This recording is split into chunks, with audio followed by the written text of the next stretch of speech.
அடுத்து ஒரு நாட்பக்கல் உண்டு. 4 பக்கத்தை கொண்டு ஏதாச்சும் ஒரு உருவம், இது ஒரு உருவம், இது ஒரு உருவம் விளங்கிச்சா? எப்படியோ இதுக்கு ஒரு 4 பக்கம், இப்படி 4 பக்கங்களை கொண்ட நேர்கோடால் செய்யப்பட்ட 4 பக்கத்தை கொண்ட ஒரு உருவத்திட உள்ளுக்குள்ள இந்த அகக்கோணங்களோட கூட்டுத்தொகை 360 பாகை. சரியா? இவங்க எல்லாரையும் கூட்டினா 360. என்னென்ன பார்த்தோம்? ஒன்றாவது முக்கோணம் பார்த்தோம். முக்கோணத்தில் 3க்குள்ள கூட்டினோம்னு சொன்னால் 180 வரும்.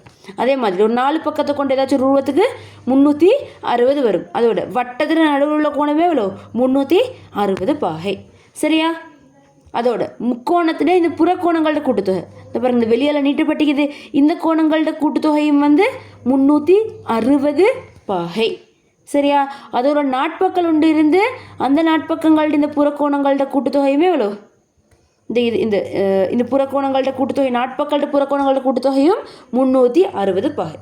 நாட்பக்கள்ட உள்ளுக்குள்ள கோணங்களோட கூட்டுத்தொகையும் 360, இந்த புறக்கோணங்களோட கூட்டுத்தொகையும் 360.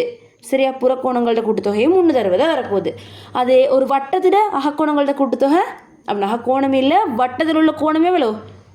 360. சரியா?